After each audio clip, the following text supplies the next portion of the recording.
cannot believe this. No jobs, no blowjobs. My past life caused cash man. I can't believe this.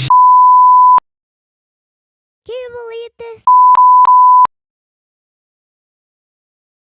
What is going on, boys and girls, she's and he's, days and it's? It's your boy Vega. Big Herc 916. And today, I'm going to be bringing Herc some crazy news, and you're not going to be able to believe this. The first thing we got today, Herc, I don't know if you heard or not, in Mississippi. Did you hear about what's going on in Mississippi in the prison system? I heard a little something. What do you have? Some crazy stuff going on over there in Mississippi, man. I'm going to let you hear it for yourself. The gruesome discovery of 215 bodies buried in unmarked graves behind a jail outside of Jackson, Mississippi, has left a community in disbelief. The families are angry their loved ones were buried in so-called paupers' graves, marked by just a metal rod and a number, and families were never notified of their deaths. The startling revelation came months after the mother of 37-year-old Dexter Wade filed a missing persons report last March. It wasn't until August when Betterson Wade learned her son had been hit by a police car and killed, then buried in that same cemetery. Damn. For more about this case and the disturbing details that have emerged since then, I am joined now by Betterson Wade and civil rights attorney Ben Crump, who is representing her. And So yeah, Herc, it turns out that there's like hundreds of bodies buried in the back of there, and there's no names, there's no gravestones, and they never reported anything to anybody. Dude, can you imagine that? You got a missing persons report, and these people have been taking the bodies and burying them on their own and not telling nobody?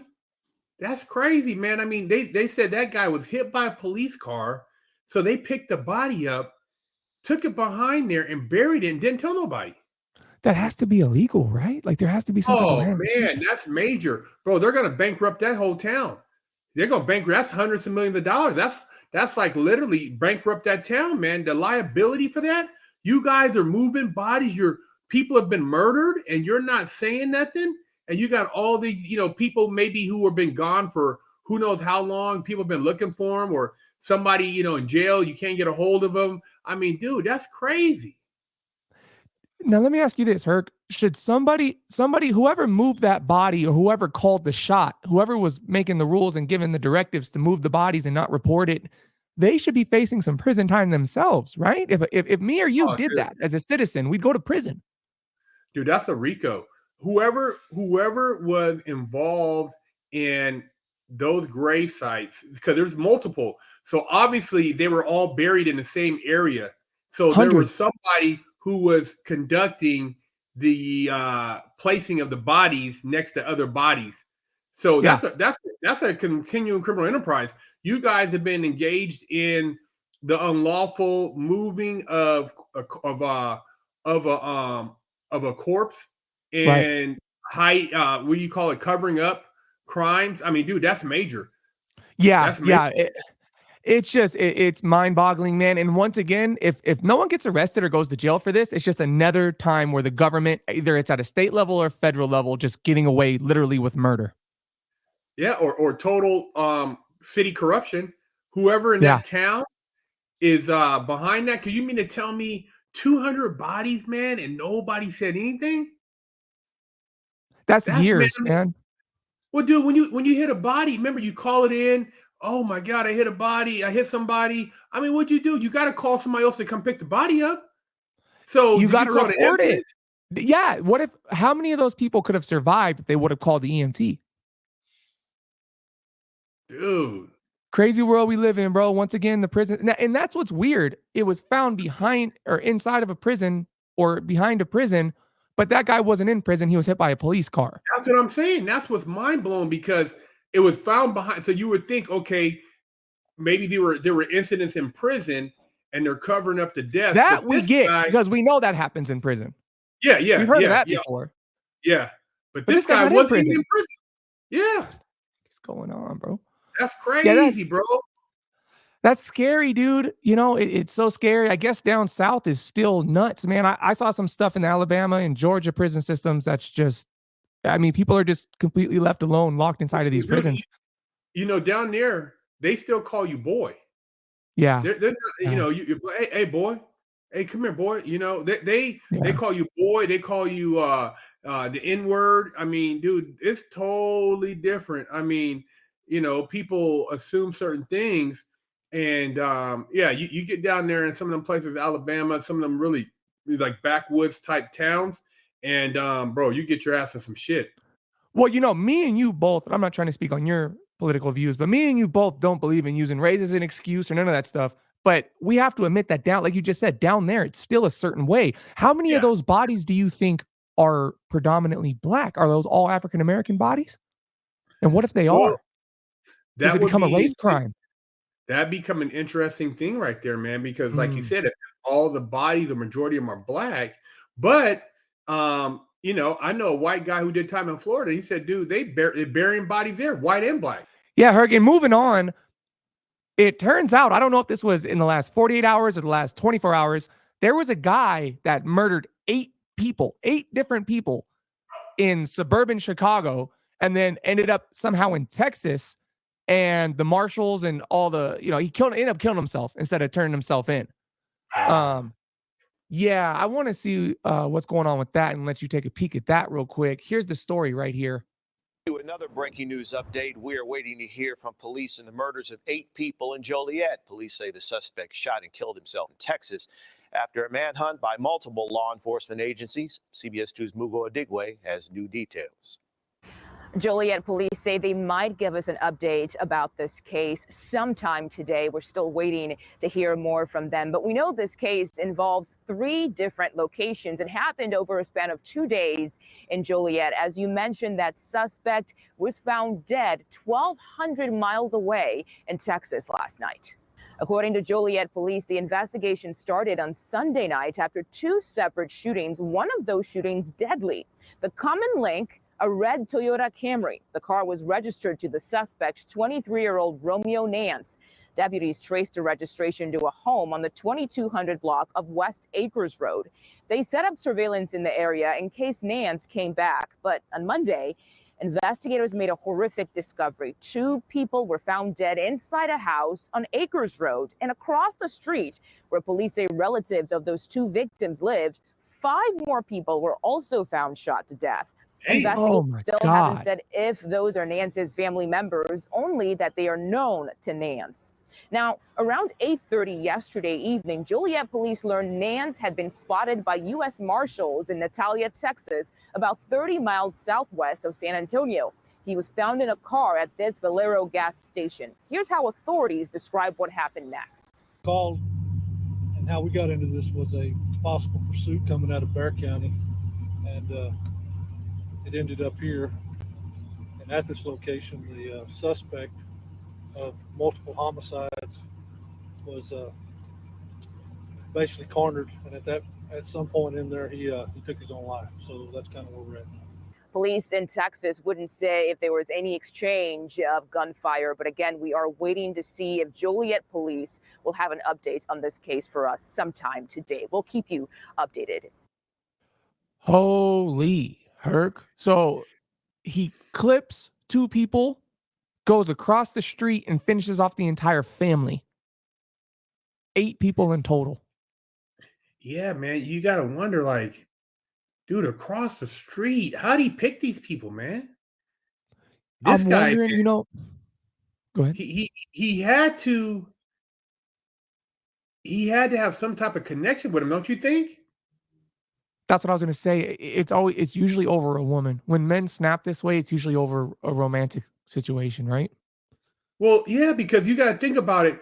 Why would he randomly just go to one house and then go to another house across the street? I mean, dude, that's crazy, man. I mean, and then the other 2 people he killed were in another area, and then like they said, he drove to that area, and then he drove all the way to Texas.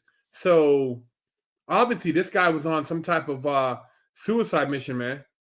And he was going to wipe out the whole family because they're all related, right? Is what they It said. had to be. I mean, we're not getting any other details, but that's the only logical, like you said, to go from one house to across the street to pick out another random house. I mean, dude. And those people are related. They're family members. They said that they were family. They were all family. All the victims are family. Oh, yeah. Okay, yeah. Then you know what I mean? It sounds like he just wiped the whole family out, bro.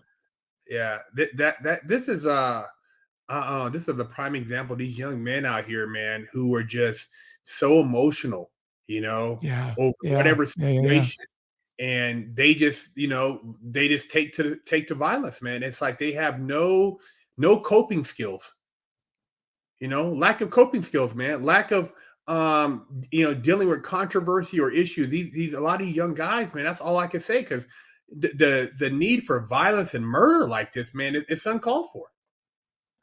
And when we talk about when the liberals talk about taking our guns and they talk about how we are leading the world in in nonsensical murders with firearms, to me it's not a gun issue. It's a mental health crisis. And like you said, these young men have no coping skills. They're out here in the world where violence and sex and all this nasty stuff is pushed down their throat, and they're not working, they're not doing anything productive. And when they lose a woman or they get emotional, this is how they react. And this is what kills me the most. They're not going to sit there and face their time in court or try to get help or Oh, no. realize what's going on. They're gonna take the easy way out after that. Yeah. You're absolutely right, man. And when you talk about protecting your family, dude, I'm not trying to do karate with a guy with a gun. No, I mean, you, no. you want to be able to protect your family in the right way. And it shows you that it doesn't really make a difference when you talk about guns, because you can go to England right now, and you see how many knifings they have out there. They're stabbing the shit out of people. People Stabbing getting the shit out of stabbed, people. man, left and right, And that's left why I and said right. it's a mental health crisis. It's not a Yeah, gun yeah. crisis. There's No, have nothing to do with Americans are violent and crazy. it's a like you said, it's not just isolated here. If we start looking at all these other places, I've talked to people all over the world about violence, and it's not just here.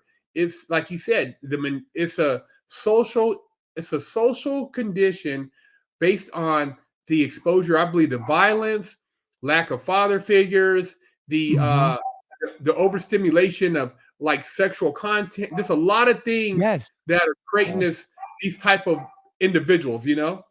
Yeah, I agree 110%, and that's what it is. It's the no coping skills, it's the social media, it's the sex, and as a young man, I can tell you, when I split with my ex, it just was the end of the world.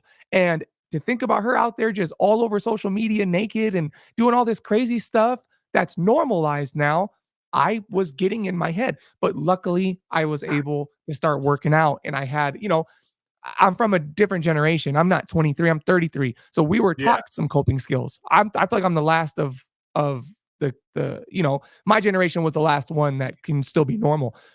These kids have nothing anymore. They're not playing sports, they're not going outside. And before we know it, these guys are young men and they're 23 years old running around with guns, wiping out entire families. Yeah, you're right. I mean, fast forward, man, what is it going to look like 10, 20 years from now?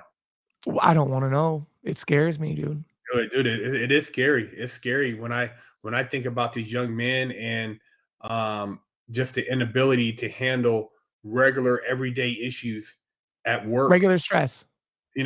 Regular. I mean, work, school. Just in general, man. It's pretty, man. It's pretty scary, man. And last thing I'll say about it, like you said, unfortunately, being a man, it's one of the most loneliest things that you can be. No one's gonna feel bad for you. If you start a family and your family is homeless, or you lose your job and your wife leaves you and takes your kids, you still have to provide. You still have to wake up every day, shoulder that load, and be strong. And understand, no one's gonna clap you. No one's gonna pat you on the back. No one's gonna care. And like you said, these kids just don't have this. They don't have the heart to carry that type of pressure.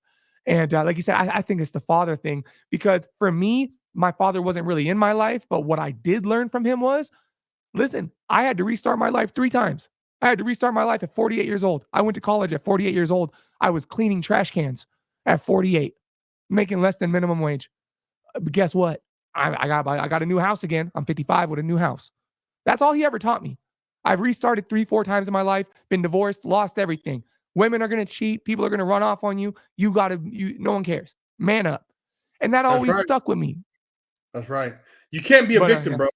At the end of the No. day, you can't be a victim, and you got to have some accountability. So I don't want to hear the sob stories, excuses.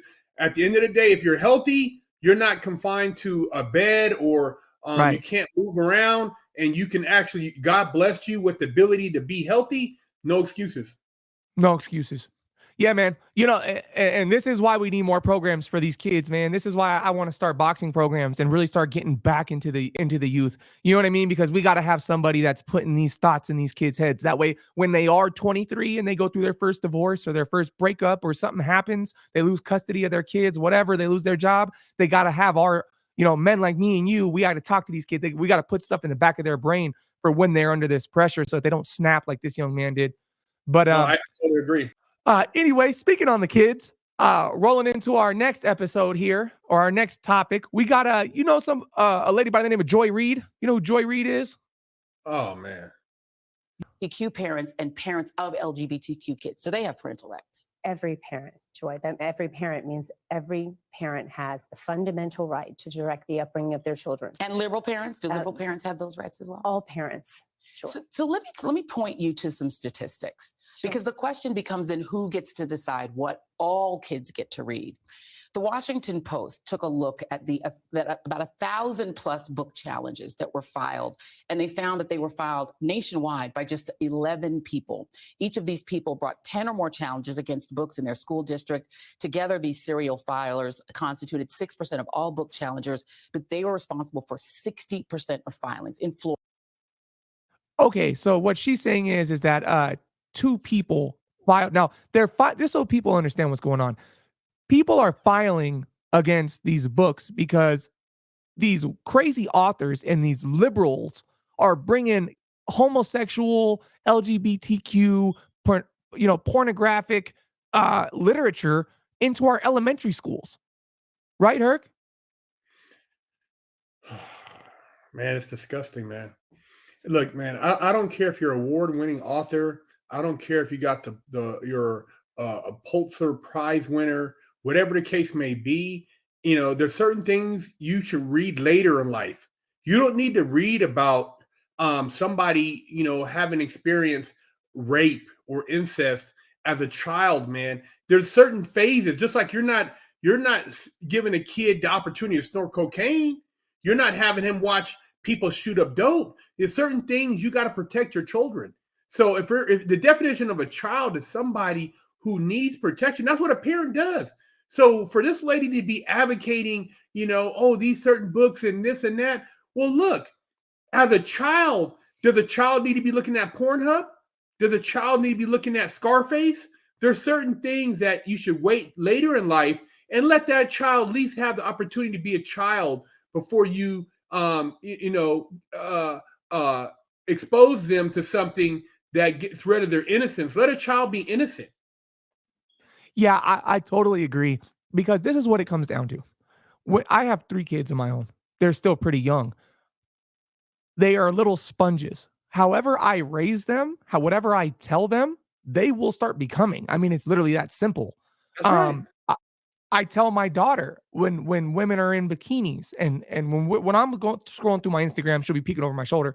And every time I know she's watching and we see a girl in a bikini, she'll say, "Ew, why is she dressed like that? She's a caca girl." Because I raised her that if you show all your skin to the world, you are a caca girl. Now I'm not saying that that's necessarily true. I get it. If you're 23 and you're out having a good time, it doesn't necessarily mean you're a bad person. But for my daughter personally, I don't want her on social media showing her body. So I have not necessarily programmed her, but I have given her my opinion as a man. This is what I think of women who dress this way, act this way. And now she's developing into the woman I am choosing her to become. I stayed in her life. She's my responsibility. And this is how I want my child raised. And what's killing me is, correct, it's my right. It's my right as a parent. Look, now, man, yeah, go ahead. Growing up, when they had parent-teacher conference or you drop your kids off at school, you don't drop your kids off in a G-string. You don't drop your kids off showing all your body and shaking ass, and that's not appropriate. There's certain that's not appropriate, man. When did it become appropriate for these things to enter the classroom? I remember taking even sex education. You had to get a consensual form from your parents. Correct. And it wasn't until the junior year of high school that they even really allowed that. You were not showing, all this other stuff in school because it could be offensive, man. It wasn't something that was part of the curriculum. And when all this became really a issue in the school, when they got rid of school prayer and a lot of other things, like as far as like Pledge of Allegiance and all this, they replaced it with sexuality. I was just about to say that. That's when it all went downhill after the Pledge of Allegiance. Yeah. When they got rid of the Pledge of Allegiance and they started allowing all this sexual content to enter into the schools, this is by design. Just like you said, your daughter's a sponge. And it is all right for you to say that's caca, because you want your daughter to have certain morals and values, so Correct. she doesn't look at herself as just something that's an object. So you're Correct. trying to teach her values, and that's what you should be able to do. Every parent should be able to do that. Now, if you want to tell your kids something at home, that's your business, but the school is a public place and it should be protected. And parents got to start stepping up. They need to quit being weenies. Like this lady right here, she's stepping up. And I agree. And that's what's bothering me. The fact remains that there's not enough parents waking up and stepping up. And you know what it is? I think that a lot of parents are asleep. And I say that because I was asleep. I didn't know that there was literature in my kids' school systems that had gay sex in there. I had no idea. And you know what it is, Herc? It's these 19, 20, 21, 22-year-old liberal kids that are coming out of college with a degree to teach art, liberal arts, that are teaching first, second, third, fourth, and fifth grade. And they have an agenda. They're walking into our school systems with an agenda. I'm going to. But you got to remember, they're getting that agenda from the school board. So who's in the school board? You see what I'm saying? So, it all comes from a major agenda. Yeah, man, you got to go all the way up the ladder, man. Get them bastards out of the school board, and these parents got to quit being scared to offend somebody. It's offensive for you to show nut and balls to a kid. That's offensive, man. That's offensive, man. And if my kids go to school, no, I said if you were to do that in front of my child, I'd punch him in the face. Yeah. At the end of the day, my kids go to school so that they can learn how to read. They can learn math. That's it. Science, the things that I cannot teach as far as educational purposes, so that they can, learn. As far as their morals, as far as their character, as far as when they learn about sex, all that stuff, that's my job. I will teach them that. I did not send my kids to an elementary school to get a sex education. This is not sexual education I'm sending them to. She should have asked that lady about that too. Why is it so important to teach them about sexual content, but you're not focused on academia? You're not focused on math, on science, on vocabulary. Why aren't you? Because we're declining. And this is the worst part about it. Our kids, our reading levels, our math levels, especially in Clark County in Las Vegas, where we have one of the worst school systems in America. We're declining. Things are getting worse. And you want to focus on sex and teaching young kids about what homosexuality is and what transgender is. You want to confuse the shit out of my kids, but they're declining in math. How about you make my child efficient in math, in reading, in science, and get them prepared to go on to the next level of their life before you start trying to tell a little boy that he's not necessarily a little boy. Because if you leave it up to them, they'll sit all the kids down and say, none of you are boys and girls. We're all just it's, and you can be anything you want to. Well, dude, when I was a kid, I wanted to be Aquaman.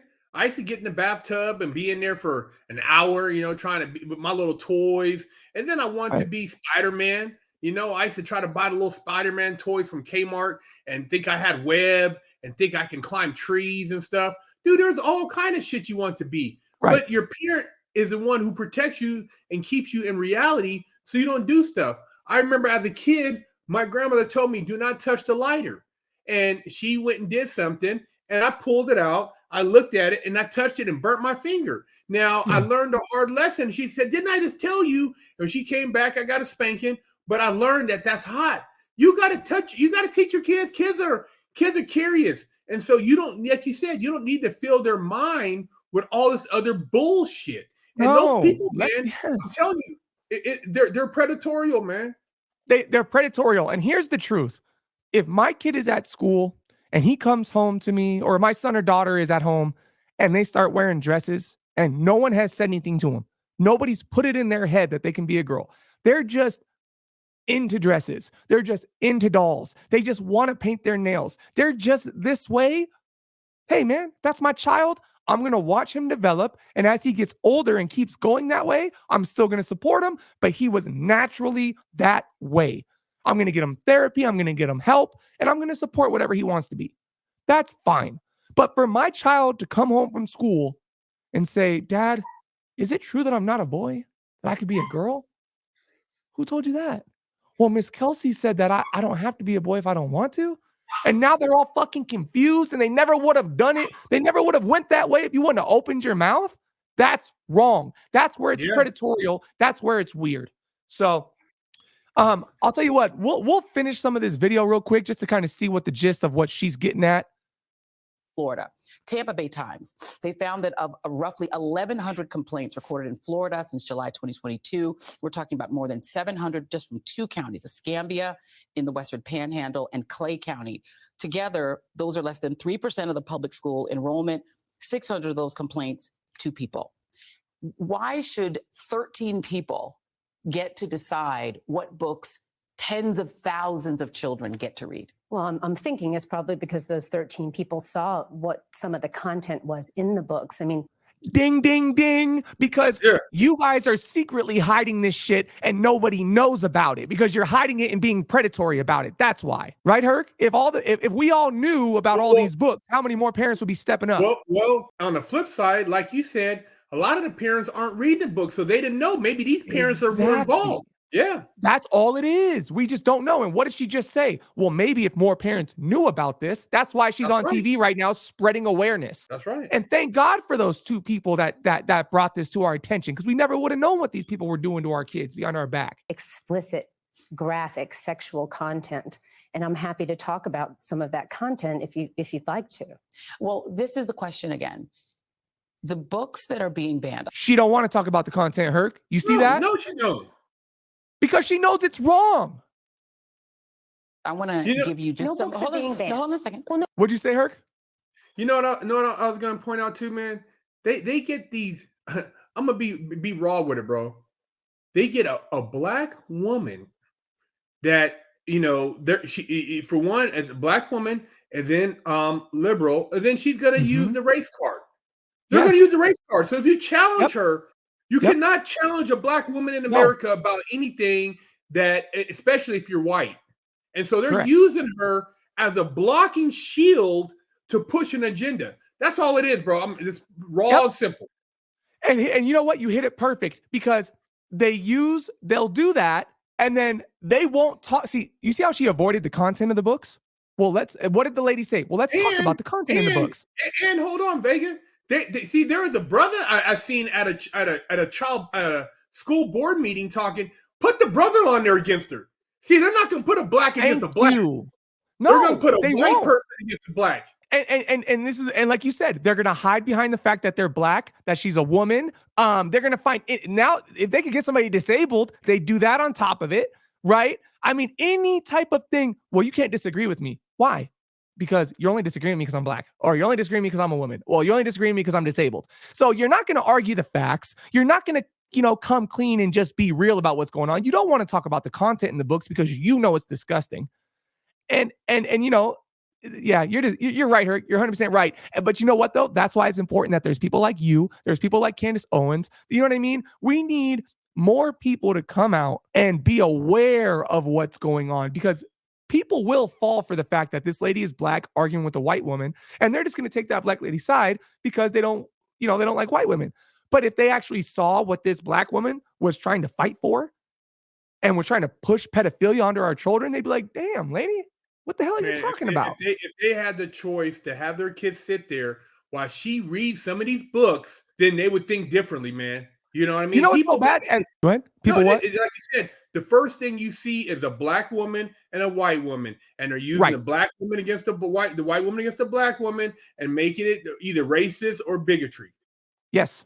Yes. And that's what they're always going to divide and conquer us that way. And last thing I'm going to say, if that content, if they put it on MSNBC, opened that book, showed the pictures and started reading it to the audience, they would get fined. They would have to take it off air. They can't, but they can show a 7-year-old in school. It's appropriate for school children at 7, 8, 9, 10 years old, but you can't show it on MSNBC. Hey, man, that's a great point. I would say, you know what? That somebody should say that. Read the book on your channel. On live. That's Read what I was the going to book. say. Read the book live right now. Yeah. Read it live, Joy, and let's see if you guys can stay on the air. Watch how nervous she gets. I guarantee you she wouldn't do it, but if she had to do it, she would just put her head down and she would lose. Yeah. You crush people with facts, they're going to fall back on racism and Hey, man, and this is what kills me, Herc. I would love to get on there, man. That's the only thing I'm gonna say. I said, Joy, get the book. Read the book out That's loud it. for it. Listen, I'm not here to debate. I'm not here to argue. Here's the book. Read it. I'm not saying a word to you until you open it and read it to the audience right now. Well, we That's can't right. show that on the MSNBC. Oh, you can't show adults, but you want to teach it to my 7-year-old. That's right. That's right. Checkmate, bro. It's checkmate. You know? Checkmate. But anyway, Herc, we're going to roll on to this last one here. Now, I don't know if you heard about this or not. You heard anything about the brick lady? Oh man, I've been hearing little clips here and there. I'm not super familiar with the whole story. So I'm going to, I was thinking about maybe showing the Breakfast Club reacting to it, but I'd rather just show you what happened. So this lady decided she was going to tell the world that she was hit with a brick. I'm trying to find the original video here. So what she said was there was an Uber driver. He wanted her phone number. She said no, and he abused her and hit her with the brick. And because he was so mad, she was beautiful and he couldn't get her number, so he hit her with the brick. Center of a viral video who claimed a man threw a brick at her head because she would not give him her phone number is now wanted by Houston police. This story got national attention after that woman You see that live knot? streamed what she claimed was the aftermath on Instagram and started a GoFundMe. Only KPRC2's Bryce Newberry is talking with the prosecutor on this case tonight. He joins us live near the Galleria with the latest. Bryce. Daniela, Houston police got called to this street in September, and when they arrived, the woman seen in that viral video told them that an Uber driver threw a brick at her head and then tried to kidnap her. But tonight, she has become the focus of this criminal investigation because Houston police say the surveillance footage captured by cameras on this street doesn't match her story. Yo, this man just hit me in my face with a brick, and all these black men just watched. This video with more than 1 million likes on the Shade Room's Instagram page captured the moments after what appeared. Hey, Herc, and of course it's the Shade Room, right? I know. Gotta be the Shade. Gotta be the Shade Room. Gotta pick it up. They love showing that racial stuff, don't they? They're on to it. be a brutal attack in West Houston. Y'all gonna let a man hit me in my face? The woman is 33-year-old Rhoda Osman. What have I ever done to anybody in my life to deserve this? Seen here in tears in a hospital gown. She told the detective that responded that she was hit in the head with a brick after she refused to give her phone number to a guy on the street. And was that verified by any of the evidence that detectives looked at? No, that was not verified. Harris County prosecutor Keith Houston says surveillance videos from that early September morning show Osman hitting a man first. So she's the one she was the aggressor. She was the aggressor, yes. And it was a water bottle that hit her, not a brick? He did have a water bottle in his hand, and we think that's what left the mark. According to court documents, she asked someone else to launch this GoFundMe for her recovery, raising more than $42,000. But as the story went viral, a blogger on TikTok called police, alerting them to this 2020 GoFundMe, which claimed a vicious assault by a security guard in Minneapolis. Look at it, Herc. My generation creating pathways. This is what kills me about some of these fake black activists. They scam their own people. She is preying on Black women, playing the Black sympathy card, and raising donations from her own people. Minneapolis. Detective Thornton verified with Minneapolis police that there was no assault done at that time. It was completely fictional. Prosecutors allege theft by deception and believe she would have received all that money had the campaign not been shut down. The violence that I have suffered since September 3rd is just unbelievable. I can't even believe I'm here. They try to leave me for dead. In an Instagram story posted Wednesday, Osmond addressed those who have doubted her. I actually have things going on in my life. I actually have real ways to make money. I don't have to get a GoFundMe for money. I actually can earn income because I'm actually educated and I actually am talented. Hey, Herc. She actually is educated and she actually is talented. Just so you know, Herc, before you speak on her, just know she's talented. I hope you know that. Yeah, she's actually educated too. Hey, she is talented. That acting, did you see this? What did I do? Well, Dude, she had boogers and everything. She has experience. She ran a GoFundMe before, so she does have a game on how to put together a scam. Hey, what would you rather have? There's a man who's racist. He tells you he's racist. He doesn't bother you. He doesn't want to talk to you. When you see each other, you know what it is with him, right? But he's not going to do nothing to you behind your back. You could either sleep next to that and live next to that person, or you could have a person on the other side that pretends that they're fighting for you, loving you, helping your community, but they're going to scam you, steal from you, lie to you, and all in the name of deception. I mean, me personally, I'd rather be around the person that I know what it is. You know what I mean? This is worse than racism. Me too, man. What they say, the thing about what is it, a snake? They don't change their scales, or I forgot what the saying is, but yeah, a person like that, dude, I want to stay as far away from as possible. And when you start playing especially when you start playing the race card, and the Black man didn't do nothing for me and this and that, I'm like, here we go. You're making it a racial issue. The brother didn't do nothing, and then you got everybody up in arms, and it's all bullshit. It's just all bullshit. So I don't know, man. I look at people like that, and this is what it's come down to, though. Women and some men too, they see stuff like this and they think, well, man, what could I come up with to make me a quick 40,000-50,000? It made me so angry because when I first saw this, before they knew it was fake, I knew it was fake. I mean, I don't know, man. I could have been a scammer myself. I'm that good at deception, but I chose not to be. You know what I mean? Like, I just didn't I have a very big heart. So I turned into a great salesman, but an honest one. So when I see other actors, I can see it. I see the narcissism. I can smell it a mile away. So when she was sitting there with this fake swollen face, all these Black men just watch. And I'm like, oh my God. I'm like, you're putting on a show. And it made me so mad because I had to sit there for a month watching people eat it up. And they were threatening to riot and do all.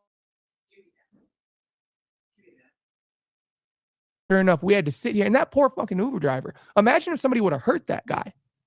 Yeah. She could have actually got that guy in a serious situation and put his life in danger. But wasn't there also a video of her in Jamaica, like living it up, like she was over there and talking about this and that, and so and it goes back to the entitlement. I'm educated. I'm intelligent. This and that, and it's like you think you're entitled to just do this stuff with impunity. Yep. And listen, but this is why I feel like the country's turning around. You got Jussie Smollett, got caught, got popped, had to face his day in court. And there's other times too. And listen, she's going to end up having to answer for this. Isn't this incredible that we're calling it out and catching it and actually sending them to jail? We forgot to mention the biggest story, though. The Fannie Willis. The Fannie Willis, man.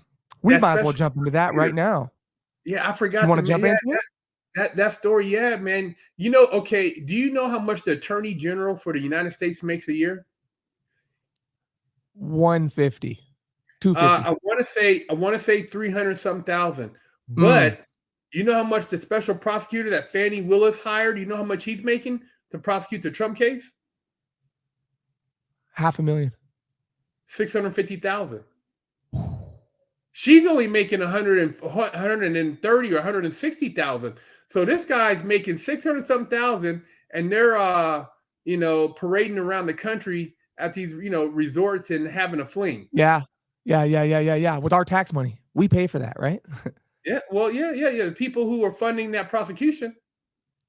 Look, real quick before we jump into the Fannie story, for this brick lady, I want to go ahead and give her dumbass of the day.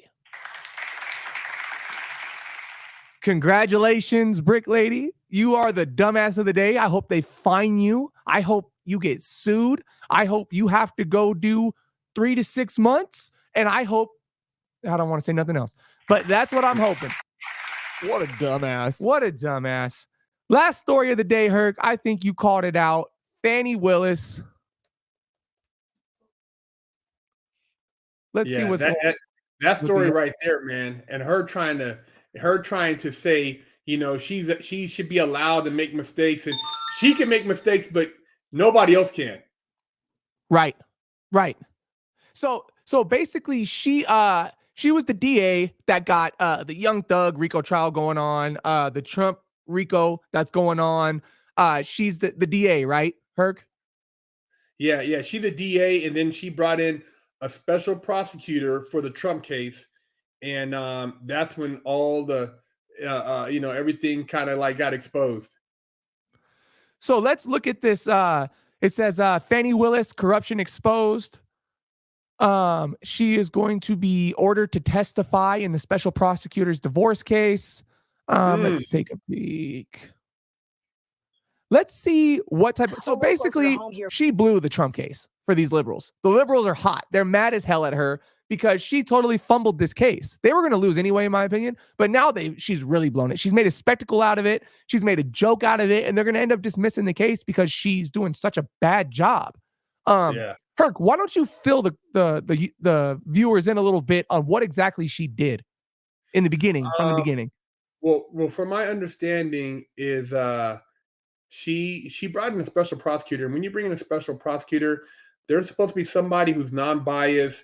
They don't have any political affiliations with the people that are being prosecuted. And they are kind of like holding a higher standard to the prosecution of the case. And this particular person, the gentleman she brought in, had recently, from what I understand, went through a divorce, had the divorce sealed, and she, I guess, following this guy's divorce, started having an affair with him, which is an ethical violation. You're not supposed to have people in the same office like that fraternizing.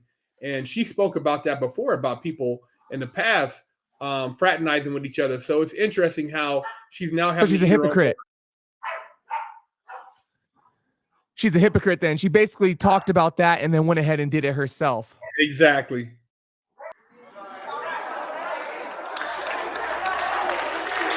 Look at this support.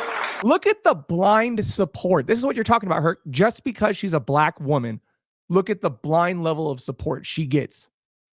I have some notes here, and at some points I'll go to them, and at some points I'm just going to stray from them. But I hope y'all will be patient with me. The bishop told me I am welcome to be myself.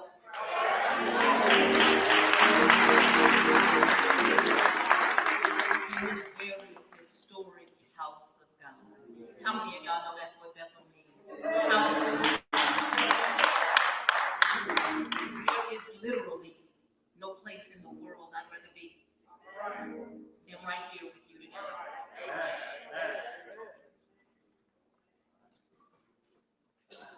God always brings you to that safe place where you need to be. Oh my God. So, come on, man. Okay, I'm going to fast forward Without to my some of most this. lavish, two words just jumped off the page at me. The words were this: This church is built on faith and resilience.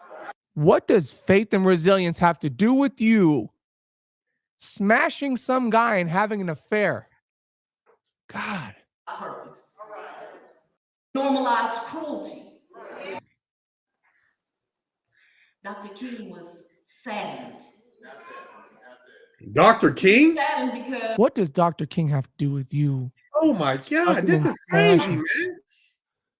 I'm just going to keep skimming through it. He was not a perfect man, but he was a great. So she compares herself to Dr. King and says Dr. King was not a perfect man. Yeah. What her words meant. Anyway, man, I'm not even going to keep, this is 30 minutes of her. Basically, she goes in front of a church and she brings up Dr. Martin Luther King. She brings up all these other black leaders and compares herself to them and says, they were not perfect. I am not perfect.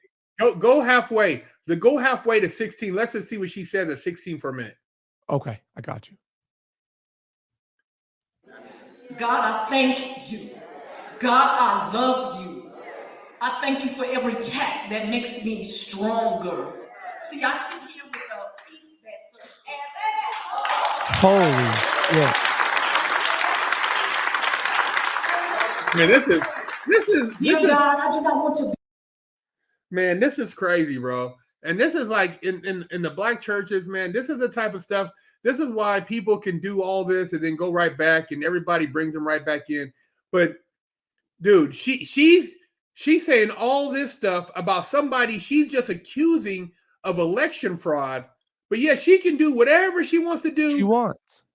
And God's there and she's like Dr. King and she can get all this standing ovation stuff. And come on, man, this is a joke, man. That's why I said, like, I'm just gonna say it, man. Some of the black community, man, they're so stuck on the race thing. This is the problem. This is the problem, bro. Yes. She can do whatever she wants, but oh, God forbid, anybody else, you better not. I mean, Trump off camera, not knowing that he was getting picked up, talks about sleeping with women, and they tried to end his freaking career. She gets caught having an affair, mishandling. People are urging her to resign, and she says, "Well, you know what? I'm black. I'm a woman, and like Martin Luther King, I'm not perfect. Can I get a hallelujah?" Wow! Hallelujah! Woo! Hallelujah! Fanny for president, baby! What? It's crazy, bro. It's crazy. It's a shot at black people. If I was a black person, I'd be so offended. I'm not that stupid. It's so embarrassing and offensive. It's just like the voter suppression, Herc. They say, "Oh, this is voter suppression." Well, why? Well, we want them to have IDs when they vote. Well, black people don't have IDs. Not all black people carry IDs. You're trying to suppress black people's votes because you're trying to make them carry IDs. Herc, what would you say to me if I said, "Oh, Herc, I don't expect you to have an identification. You're black"? How would you feel? I'd be offended, man. So you're saying black people don't carry ID? What are we talking about? What do you mean having to have your ID to vote is voter suppression? I mean, dude, literally, these people who say some of these things must think we're idiots, bro. They do. They must think we're idiots. I mean, because they get away with it. We have no conscience of our own. So, oh man, but this lady right here, God, on top of everything else, and then her in church and getting they had the little organ in the back. You hear the organ every time she spoke. Oh man. Doo-doo-doo, Fanny, doo-doo-doo, Fanny, doo-doo-doo.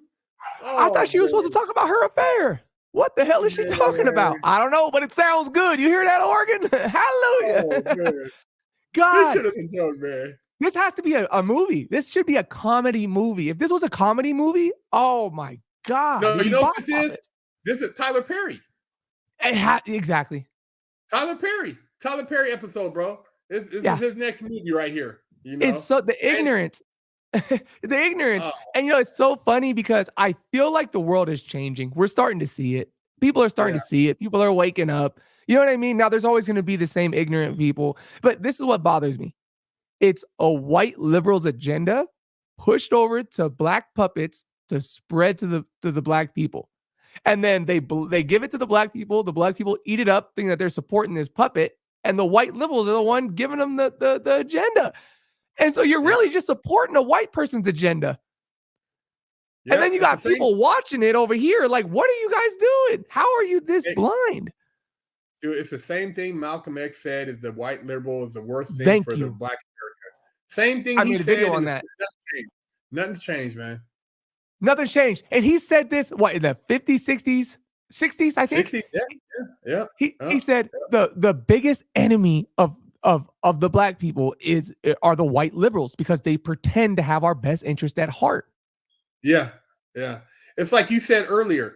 Would you rather have somebody smiling in your face and they're a snake in the ground, or would you rather know you're dealing with a straight snake? I'd rather just know, hey, man, if you don't like me, cool. I don't have to wave at you. Don't wave at me. We just keep it copacetic. But I don't need somebody over here placating like they really have my best interest when they're really a piece of shit. Yeah. And, they're just going to keep dividing and ruining the country as much as they can. And this is what, this is what they want. But anyway, Herc, I appreciate you, man, taking the time. I'm excited. I'm going to chop this thing up, man. It's your boy Vega. Big Herc 916. And we're signing out. We will see you guys in a couple of days on the next episode. Until then, please like, share, and subscribe. Peace. I cannot believe this. No jobs, no blowjobs. My past life caused cash jobs, man. I can't believe this.